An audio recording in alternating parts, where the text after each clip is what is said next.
আজকের দিনই বৈঠকে সংক্ষিপ্ত সময়ে বক্তব্যের বিষয় সলাত। সলাত বলতে আমরা সলাতের বাস্তব বিবরণ দেওয়ার চেষ্টা করব ইনশাআল্লাহ। চলেন এবার সলাতে চলে যাই, দ্রুত শেষ করব ইনশাআল্লাহ। এক খেয়ালে চেয়ে থাকবেন, 19-20 হয় না যেন। সলাতের পূর্বে অজু, অজুর পূর্বে মেসওয়াক, মেসওয়াকের পূর্বে পেশাব পায়খানা। পেশাব পায়খানার ব্যাপারে আনাস রাদিয়াল্লাহু তাআলা আনহু বলেন, আল্লাহর নবী পেশাব পায়খানা থেকে পবিত্রতা অর্জন করতেন পানি দিয়ে। বসতেন তখন বলতেন, আল্লাহুম্মা ইন্নী আউযু বিকা মিনাল খুবুসি ওয়াল খাবাইস। অন্য হাদিসে এসেছে, হাজিহি মুহজারাতুন লিশ-শায়তান, টয়লেট হলো শয়তান থাকার জায়গা। মনে থাকবে না, আমার দিকে খেয়াল করেন। শয়তান কোন, টয়লেট কি জায়গা? শয়তান থাকা জায়গা। সব শয়তান ওই টয়লেটে, পেশাবখানায়, পায়খানায় ঘরে বসে থাকে। আল্লাহ রাসূল বলছেন যে টয়লেট হলো, শৌচাগার হলো, ওয়াশরুম হলো শয়তান থাকার জায়গা। অতএব যে যাবে সে যেন প্রথমে এই কথা বলে, বিসমিল্লাহ আল্লাহুম্মা ইন্নী আউযু বিকা মিনাল খুবুসি ওয়াল খাবাইস। আল্লাহর নামে পেশাব পায়খানায় যাচ্ছি, আল্লাহ আমি তোমার কাছে আশ্রয় চাচ্ছি অপবিত্র জিন এবং অপবিত্র জিন্নি হতে। বিসমিল্লাহ ছাড়া যদি এই দোয়া পড়ে, শয়তান লজ্জা স্থান দেখতে পাবে, ক্ষতি করতে পারবে না। আর যদি বিসমিল্লাহ সহ পড়ে তো শয়তান ক্ষতি করা তো বহু দূরের কথা, দেখতেই পাবে না। না, বুঝাতে পারিনি কথা, বুঝেছেন কি? বিসমিল্লাহ আল্লাহুম্মা ইন্নী আউযু বিকা মিনাল খুবুসি ওয়াল খাবাইস। বের হওয়ার সময় গোফরানাকা, বাস একবার গোফরানাকা, একাধিকবার নয়। তোমার কাছে ক্ষমা চাচ্ছি, কথা শেষ। এখন অজু, তো পেশাব পায়খানার সময় পানি দিয়ে পবিত্রতা অর্জন করতে হবে, এটা আল্লাহর বিধান। আগে ঢেল টিস্যু পেপার পরে পানি, এ কথা নয়, এটা একটা অন্যায়। যখন পানি নাই তখন নেবে টিস্যু পেপার, ঢেল। পানি নাই, পবিত্রতা অর্জনের 1 নম্বর পথ পানি। পানি দিয়ে পবিত্রতা অর্জন করে হাতে যা কিছু পায়খানা পেশাব লেগেছে আল্লাহর নবী মাটিতে মেজে নিয়ে হাত ধুয়ে নিতেন, এটা হলো সুন্নাহ। আগে ঢেল টিস্যু পেপার পরে পানি, এটা বিধান নয়।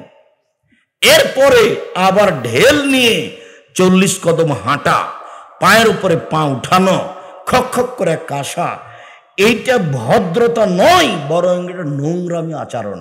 সাহাবীগণ এরকম কোন কাজ করেননি। 1 মিনিট, এই ছেলে খেয়াল করো, যদি 40 কদম হাঁটতেই হয় তোমাকে, পায়ের উপরে পা উঠাতেই হয়, তাহলে তোমার মাকে উঠাতে হবে না?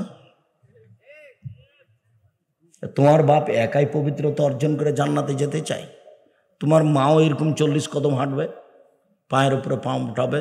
বুঝা যাচ্ছে যে ধর্ম এরকম নয়, অসম্ভব, ধর্ম এরকম হতে পারে না। আল্লাহর নবী বলছেন যে পেশাব পায়খানা শেষে তুমি হাত মাটিতে মেজে উঠে যাও, পানি দিয়ে পবিত্রতা অর্জন করো।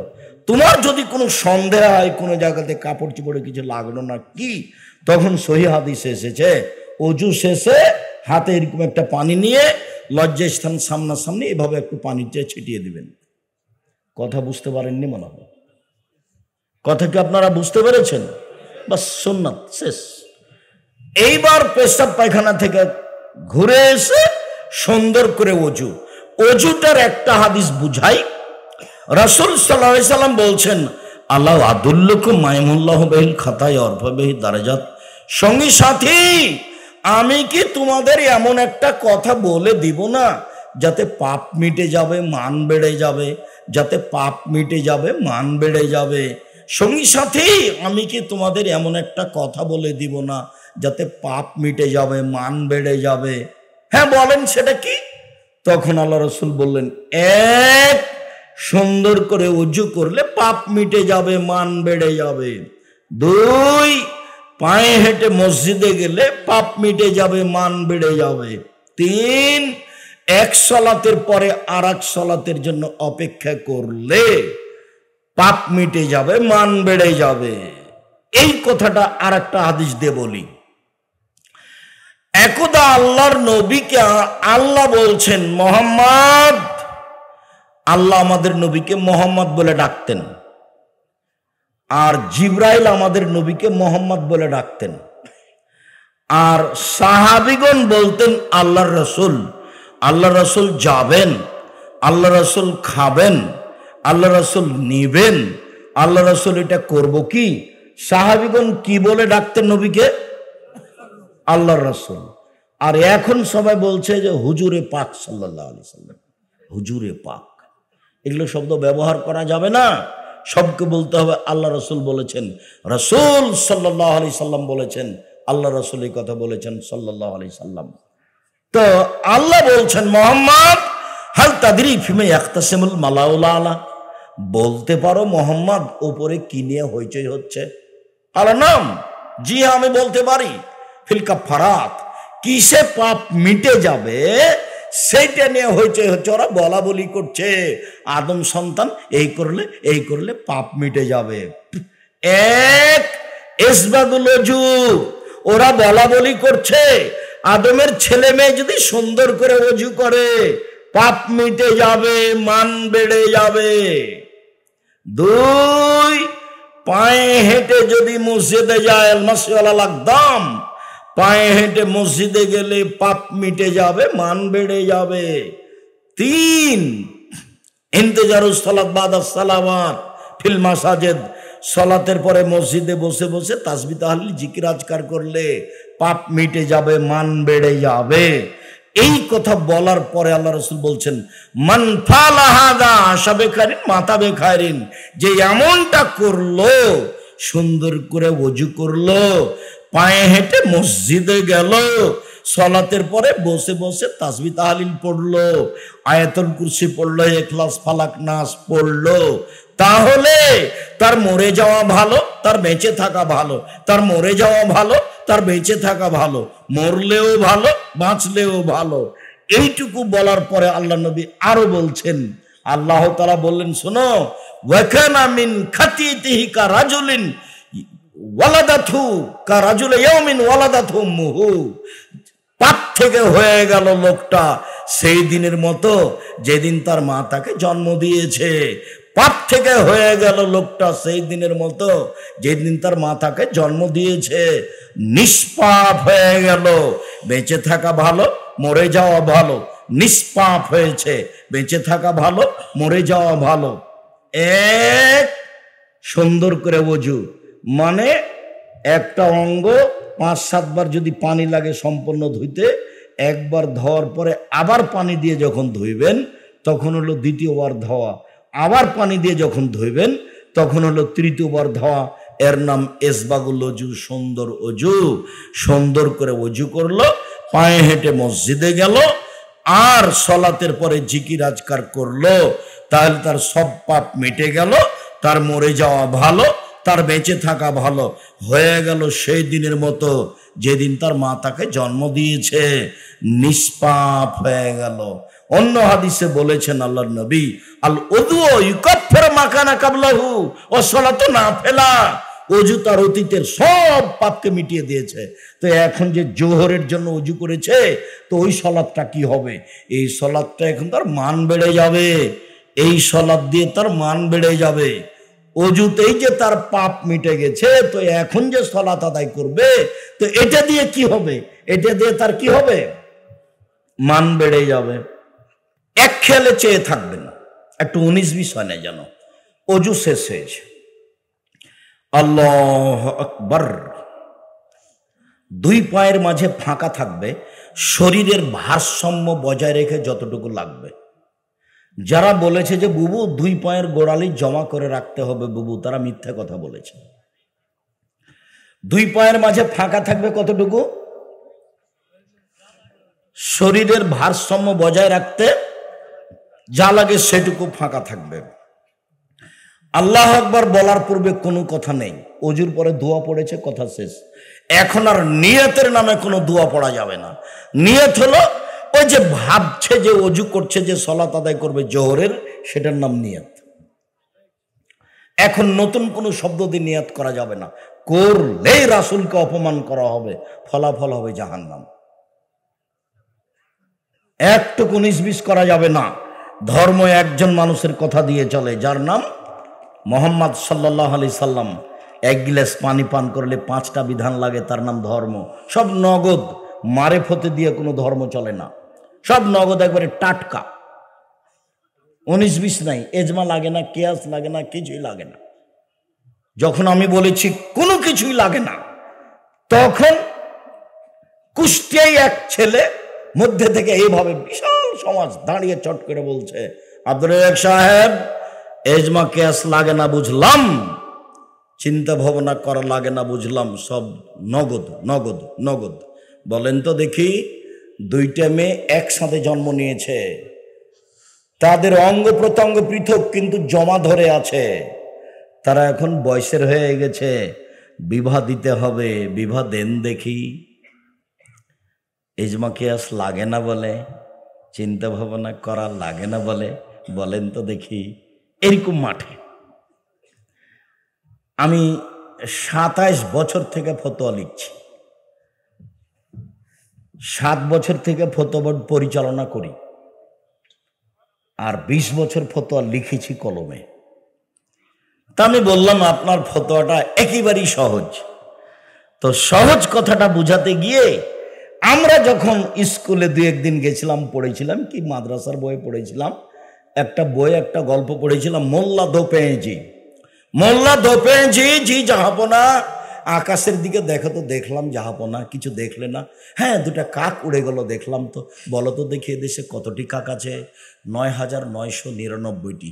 কম হলে বেড়াতে গেছে, বেশি হলে বেড়াতে এসেছে। হ্যাঁ, ঠিক বলেছে মোল্লা দোপেঁজি। ওইটা কি?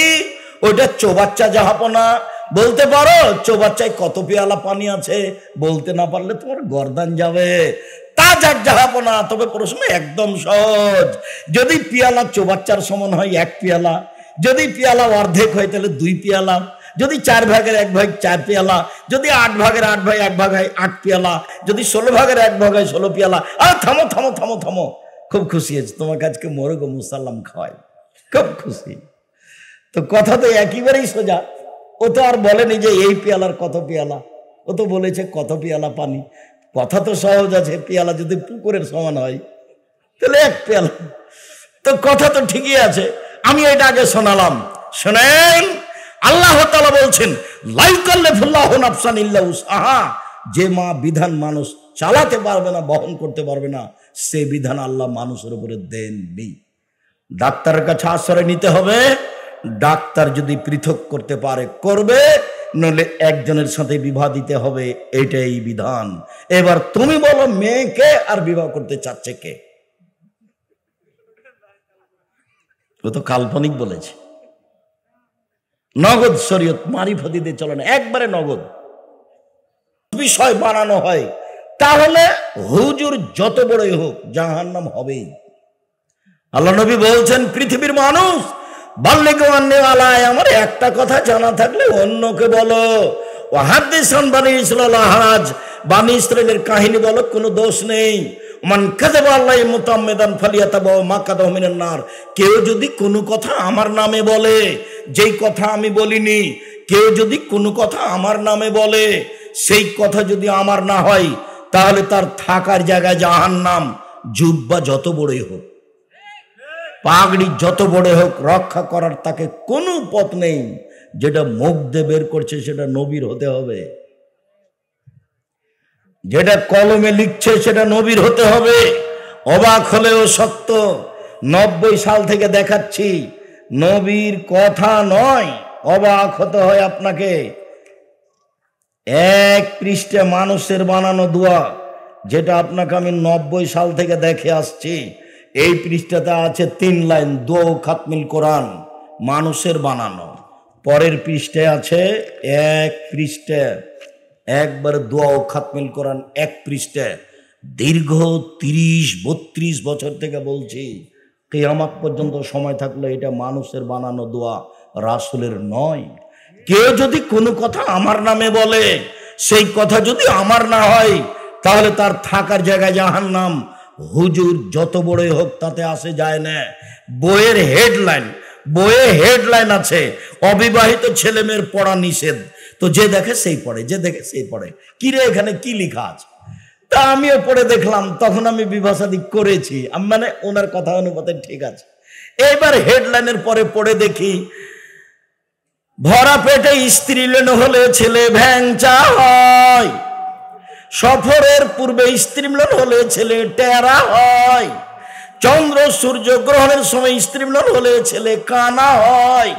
শুরু থেকে শেষ পর্যন্ত একটা বাক্য সত্য নয়, সবই মিথ্যা। শুধু তাই নয়, পুরো আলোচনাটা কোরআনের বিরোধী। কোরআন মাজিদে আল্লাহ বলছেন, নিসাউকুম হারসুল্লাকুম ফাতু হারসাকুম আন্নাশাইতুম, তোমাদের স্ত্রী তোমাদের ক্ষেত তোমাদের জমি, তোমরা তোমাদের স্ত্রীদের নিকটে আসো তোমাদের ইচ্ছা মতো। ভরা পেটেই কি, আর সফরের পূর্বেই কি, আর চন্দ্র সূর্য গ্রহণ লাগলেই কি আর না লাগলেই কি। এসব বইয়ের যখন লেখা দেখি তখন আমার পুঁথির গান বলে মনে হয়। আমরা পল্লী অঞ্চলের মানুষ, আমাদের গ্রামে যারা বাংলা পড়তো তখন ওই খুলিতে গরমের দিনে বাড়ির সামনে বাড়ির চত্বরে ওই জোর করে চিৎকার করে পুঁথির গান পড়তো, পুঁথির বই পড়তো। তাতে লেখা থাকতো মাঝে মধ্যে, 6 মাসের রাস্তা মর্দ 6 দিনে গেল, ঘোড়ায় চড়িয়া মর্দ হাঁটিয়া চলিল। এটা হলো পুঁথির গানের কথা, পুঁথির বইয়ের কথা। বক্তার বক্তৃতা এরকমই। ফাতেমা কান্দিয়া কয়, আজ বুঝি হুসাইন কারবালাতে শহীদ হয়। ফাতেমা কান্দিয়া কয়, আজ বুঝি হুসাইন কারবালাতে শহীদ হয়। ফাতেমা কান্দিয়া কয়, আজ বুঝি হুসাইন কারবালাতে শহীদ হয়। যেদিন হুসাইন ইরাকের মাটিতে কারবালার মাঠে শহীদ হন, তার 49 বছর আগে ফাতেমা রাদিয়াল্লাহু তাআলা মারা গেছেন। তিনি কি করে কাঁদবেন? এটা হয় কি করে? ওইটা যেমন এই হুজুরের বক্তব্য, তেমন কোরআন মাজিদের গায়ে মিথ্যা কথা লিখে দেওয়া আছে দোয়াতে। কত সাহস কোরআন মাজিদের গায়ে লিখে দেওয়া আছে। আল্লাহু আকবার বলার পূর্বে কোনো কথা চলবে না, বিসমিল্লাহ নেই এখানে। আল্লাহু আকবার।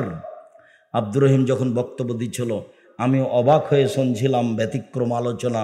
তখন কি আপনি একটা কথা বুঝতে পেরেছিলেন যে কোরআন মাজিদে যে বিসমিল্লাহ লেখা আছে এটা কোরআন মাজিদ পড়ার জন্য নয়। বিসমিল্লাহটা হচ্ছে এক সূরা থেকে আর এক সূরাকে পৃথক করার জন্য। এক সূরা থেকে আর এক সূরাকে পৃথক করার জন্য কি দিয়ে পৃথক করা হয়েছে? বিসমিল্লাহ দিয়ে। মনে থাকবে না মনে হয়? কোরআন মাজিদ পড়ার জন্য বিসমিল্লাহ নয়। এই জন্য সূরার প্রথমে পড়লে আগে আউযুবিল্লাহ তারপরে বিসমিল্লাহ। কেন?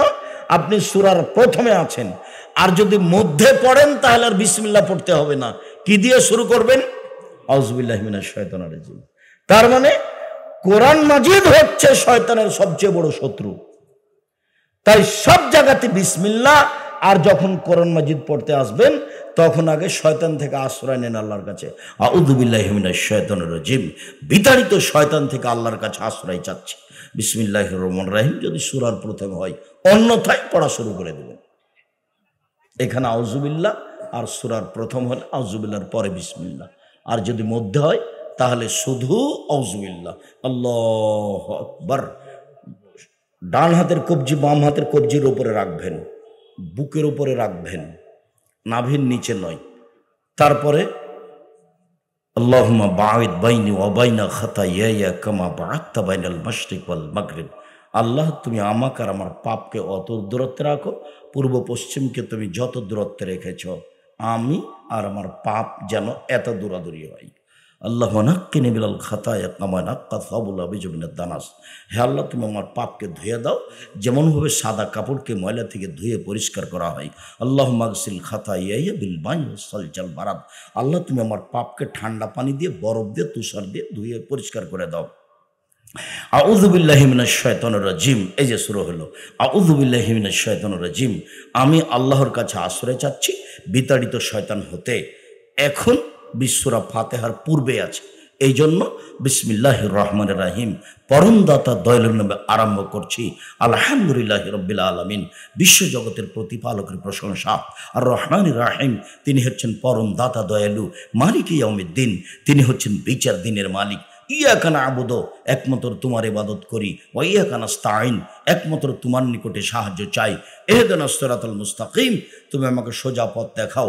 সিরাতাল্লাযীনা আন'আমতা আলাইহিম, ওই পথ দেখাবে যেই পথে তুমি ভালো মানুষকে দেখিয়েছ। ভালো মানুষদেরকে যে পথ দেখিয়েছ সেই পথ তুমি আমাকে দেখাও। গায়রিল মাগযুবি আলাইহিম ওয়ালাদ-দাল্লিন, ওদের পথ দেখায়ও না যারা ভ্রান্ত, যারা অভিশপ্ত, ওদের পথ দেখায়ও না। আমিন। দীর্ঘ সময় ধরে তোমার কাছে যে প্রার্থনা করলাম এটা তুমি কবুল করো। পৃথিবীতে ব্যতিক্রম দোয়া হলো সূরা ফাতিহা, এই জন্য শেষে আমিন বলতে হয়। এত বড় ভিন্ন ধরনের দোয়া পৃথিবীতে নেই। বিসমিল্লাহির রহমানির রহিম, পরম দাতা দয়ালুর নামে আরম্ভ করছি। কুল হুয়াল্লাহু আহাদ, হে নবী আপনি বলুন আল্লাহ একক, আল্লাহু সামাদ, তিনি নিরপেক্ষ মুখাপেক্ষীহীন।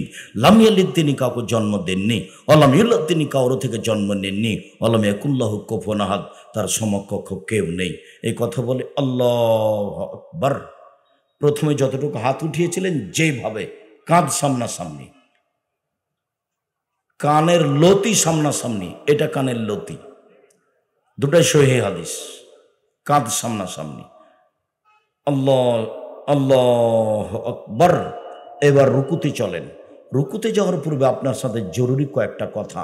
মাথা উঁচুও থাকবে না, মাথা নিচুও থাকবে না, পিঠের লম্বা হাতটা একবারে সোজা থাকবে এইভাবে, আর কোমর থেকে সামনের ওজন হাতের উপরে থাকবে। হাতের আঙ্গুলগুলি ফাঁকা ফাঁকা রাখবেন, হাঁটুটা চেপে ধরে থাকবেন, পিঠটা একবারে সোজা হয়ে থাকবে, মাথা উঁচুও হবে না, মাথা নিচুও হবে না। একাধিক সহিহ হাদিস। আপনি বলছেন সুবহান রাব্বিয়াল আযীম, উঁচু আল্লাহর পবিত্রতা বর্ণনা করছি যতবার ইচ্ছে। নইলে আপনি বললেন সুবহানাকা আল্লাহুম্মা রাব্বানা ওয়া বিহামদিকা আল্লাহুম্মা ইগফিরলি, হে আল্লাহ তোমার প্রশংসা সহকারে তোমার পবিত্রতা বর্ণনা করছি, তুমি আমাকে ক্ষমা করো, যতবার ইচ্ছে।